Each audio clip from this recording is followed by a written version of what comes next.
Hey everybody, we're doing another first chapters today. This is a middle grade book by Gordon Corman, who writes a ton of books. They're usually pretty funny. This one is called Unplugged. It's kind of about what it would be like if you didn't have any screens or devices, like a phone or a computer, that kind of stuff. So we're going to go ahead and we're going to read the first chapter. This is from the perspective of one of the characters. They kind of alternate between chapters. This is from Jet Baranov's perspective. Matt says I could see the majestic beauty of the American Southeast if I'd bother to glance out the window. So I glance. Clouds, I report. Whoop-de-doo.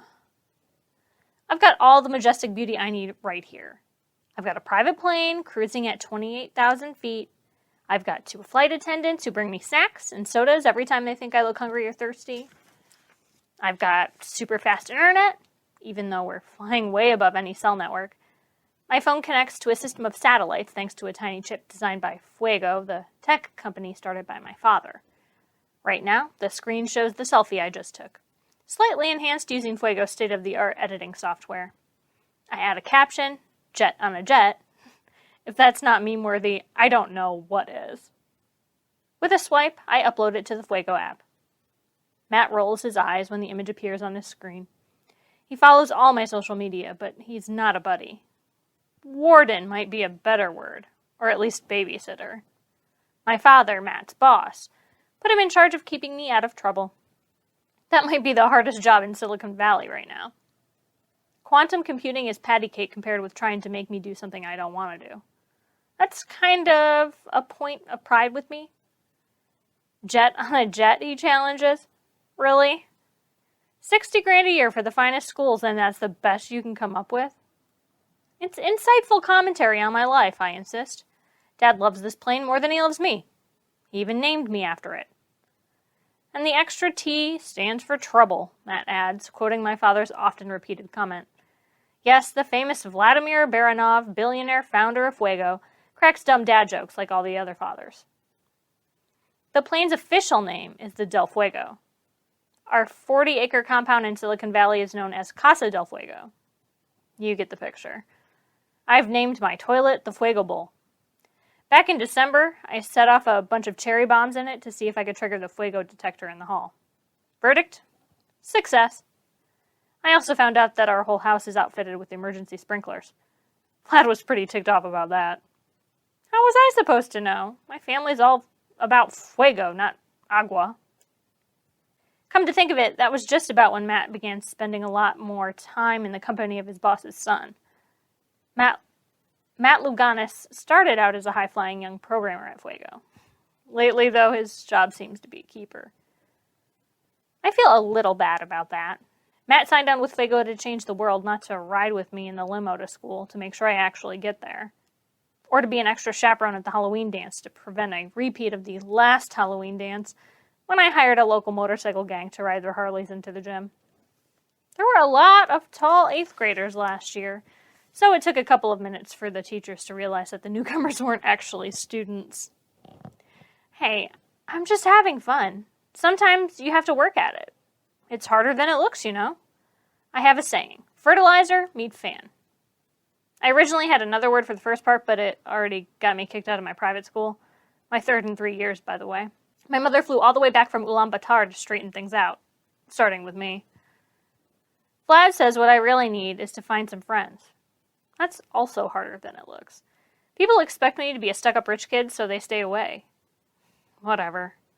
I've gotten pretty good at lone wolfing it. Too good, some people think. Bay Area Weekly just named me Silicon Valley's #1 spoiled brat. Remember, we're talking about California. Think of all the other spoiled brats I had to beat out for that title. Vlad always says I should aim for the best. Besides, I've always got Matt. He's 27, but he still counts as a friend. I mean, I think he'd still hang out with me even if his boss didn't tell him to. Yeah, right. I'm sure he can think of a million things he'd rather do. The pilot makes an announcement to fasten our seatbelts and turn off all electronics. As usual, I ignore both messages. Matt's exasperated. Your name may be Baranov, but your head can split open the same as anybody else's. So I sigh and fasten my seatbelt, but I pull a blanket over my lap so Matt won't see. When we're on the tarmac and they open the door to let us out, the blast of heat and humidity nearly knocks me back into the galley. What is this place? The Amazon jungle? Matt grins right in my face. Welcome to Arkansas. No, seriously, I tell him. He's solemn. This is Little Rock, Arkansas. We've still got a 3-hour drive ahead of us from here. To where? The moon? He reaches back and pulls me down the stairs to the tarmac. Listen, Jet, the sprinkler thing was bad enough. When the floors warped, your poor father had to get the replacement wood imported from special cedars in Lebanon. My science teacher says a cherry bomb has more than a gram of flash powder, I explain. Sue me for being curious. Matt's not done yet. Was it curiosity that made you drive that go-kart off Fisherman's Wharf? Lucky for you, I was able to kill the story before it went viral on Twitter. But when you pulled that little stunt with the drone, well, you can't blame me for that. I was just trying to get a few aerial shots of Emma Loudermilk's pool party. The problem was that sitting between my house and hers is San Francisco Airport. Fertilizer meet fan. That wasn't my fault, I defend myself. How was I supposed to know the Air Force was going to scramble fighter planes to shoot down one little drone? Or that the pieces were going to break so many windshields in the parking lot? Don't act so surprised, Matt tells me firmly, steering me toward the terminal building. This isn't the first time your antics got you a little too much attention and you had to lie low for a while. Yeah, I agree. But lying low is a couple of weeks on the Riviera, or maybe Bali. Not Arizona. Arkansas, he corrects me. So who's going to know if the two of us get back on the plane, fuel up, and fly someplace decent? Remember that private surf island off Australia where everybody gets their own chef? He cuts me off. Forget it, Jet. Your dad's right on top of this. The place we're going has a waiting list. He had to pull a lot of strings to get us in this summer. Waiting list, huh? I like the sound of that. In Silicon Valley, if you don't have to pull strings to get into something, it probably isn't worth getting into. What is it, some sick new resort? And they put it in Arkansas to scare away the uncool people? He smiles. Something like that. Come on, the Range Rover's waiting for us. I'm encouraged. But something about his cake-eating grin makes me uneasy, especially when I see the car, which is splashed with mud and pockmarked in a dozen places. This isn't the kind of Range Rover from the rap songs. It's the kind you ship to Africa to drive over the elephant poop. It's 10 times hotter inside the car than outside it. The air conditioning isn't broken, it just doesn't exist. The driver is either named Buddy or wants us to consider him our buddy. I'm not sure which. He assures us we don't need air conditioning. A certain amount of sweating is good for you, he calls over the engine's roar. It's part of the program. Keeps your skin pores open. You're cooler in the long run. Program? I ask Matt suspiciously. He just shrugs. The breeze feels like it's coming from a hairdryer set on fricassee. But after an hour on the road, I don't even care that I'm sweat-drenched from head to toe. Where are we? I hiss. How much worse is this going to get? We're on our way, he insists, to the, resort. But he doesn't look too happy either. Maybe the bumpy two-lane road is messing with his stomach. No resort I ever went to had an approach like this. Couldn't we have gone by helicopter or float plane? He shakes his head. This place is really remote. Tell me about it.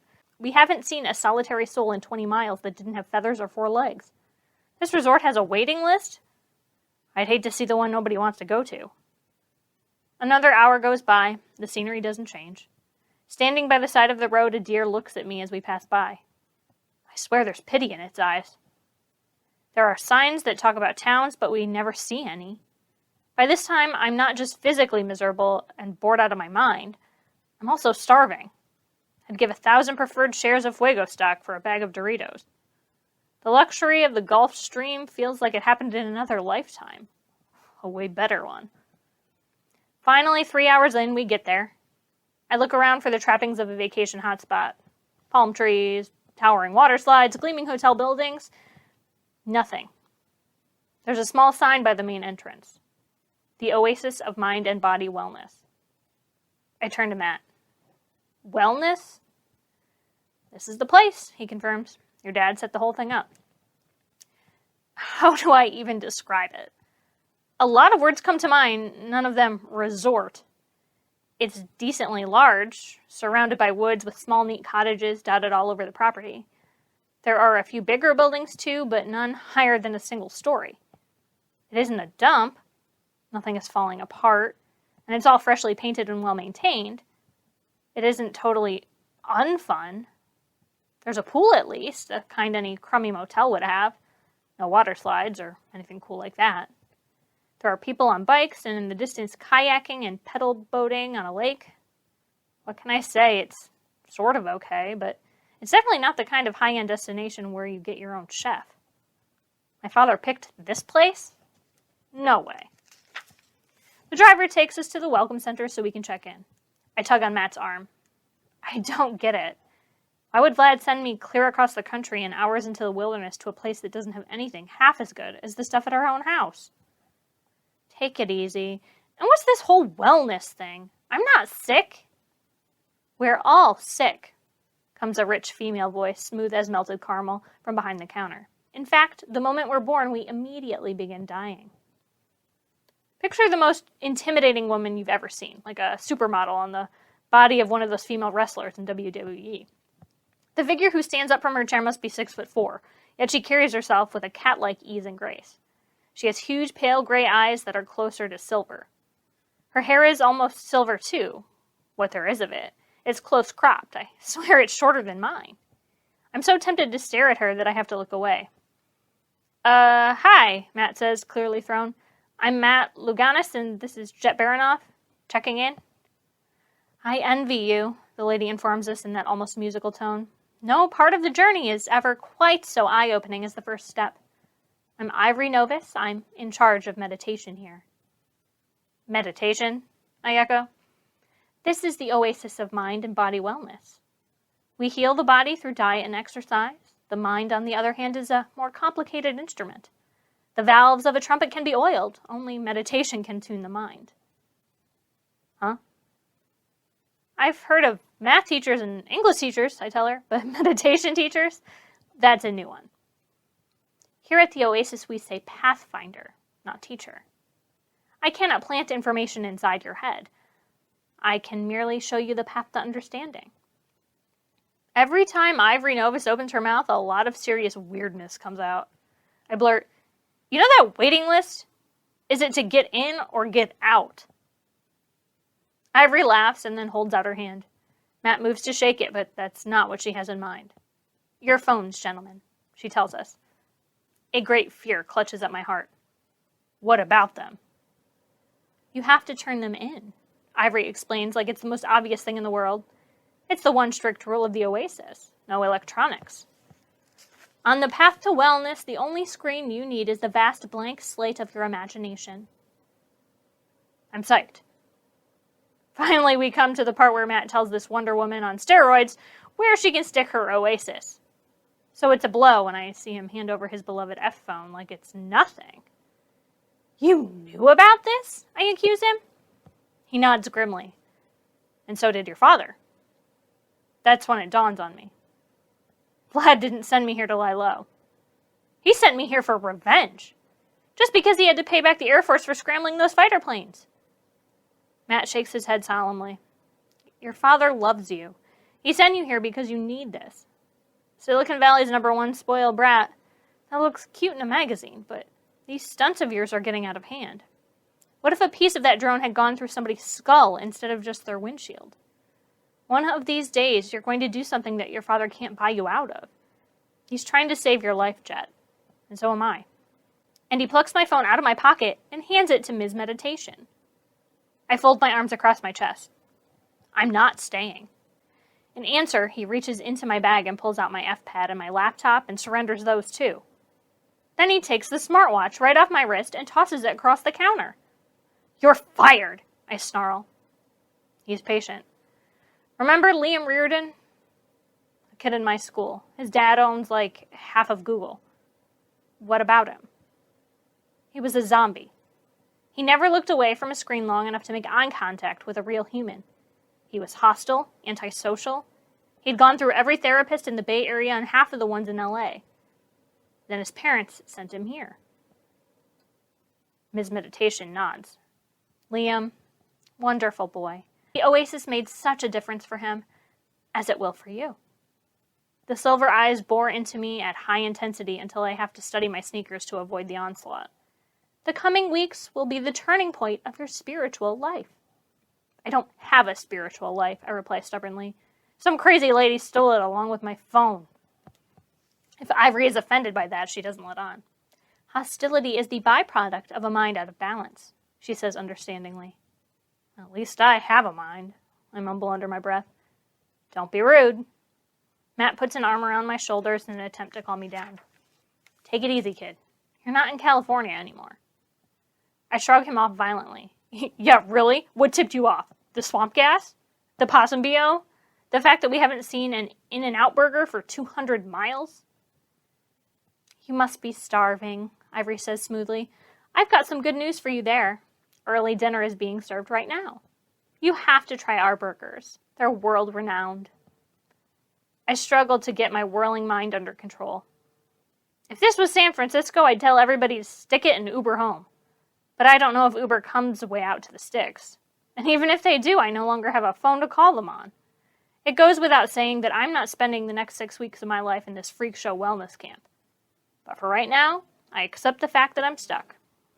The Range Rover belongs to the Oasis, not me, so there's no way back to Little Rock and the Gulf Stream if Miss Meditation doesn't approve. For all I know, the plane isn't there anymore. Vlad probably had them fly back to California so we can go all over the place. I can tell you where he won't go, that's for sure. To a wellness oasis. First thing tomorrow, I'm out of here if I have to walk. But right now, if I don't get some food, I'm going to faceplant in the pine needles. I might as well check out these famous burgers Ivory's hyping. She points through the double doors. The dining hall is the larger building at the center of the cluster of cottages. Leave your bags. I'll have them brought to your cottage. Bon appetit, and be whole. Whole? What now? Whole, she amends, emphasizing the WH sound. As an entire, your mind, body, and spirit. Be your whole self. Like I could be anybody else. The only hole I want is a place to crawl into until this nightmare is over. So Matt and I go to the dining hall. The sign over the entrance reads, Nourishment for the Body. There's another building close by with a Nourishment for the Soul sign. That must be where Ivory and her meditation hang out. I'm definitely history before anybody makes me go there. The dining hall is nicer than a school cafeteria, but it's basically a school cafeteria. They give you a tray, you pick out what you want, you go find a seat at one of the long communal tables. The private chefs from the good resort would probably drop dead if they had to work here. They won't let me take 2 burgers. The server explains like she's talking to a 5-year-old that if I'm still hungry after I finish the first one, I can come back for seconds. Oh, I'll be hungry enough, I assure her. I'm so hungry I can barely focus on what a downer it is to be here. Because it's still early, there are only a few diners scattered around the big room. I wonder how long it took them to get to the top of the waiting list. No offense, but I have zero respect for anybody who comes here on purpose, instead of being tricked into it by their dad. Matt waves me over to a spot by a big picture window. It has a view of the lake, which I can now see is a side pool of a long river. Pretty, isn't it? He offers. I don't answer. On an empty stomach, I can't muster enough sarcasm to come up with the vicious reply he deserves. I plop myself into the chair, grab my burger with both hands, take a gigantic bite, and spit it out so hard that it decorates the picture window. That's not a burger, I choke. Sure it is, Matt replies airily. A veggie burger. Oh, what? The Oasis is 100% vegetarian, he informs me like it's the most obvious thing in the world. I reach for my pocket, determined to call Vlad and demand to be taken out of this backwards torture chamber or else. That's when I remember. My phone and all my electronics are locked away at the Welcome Center. All this wellness is going to kill me. And that was Chapter 1 of Unplugged by Gordon Corman.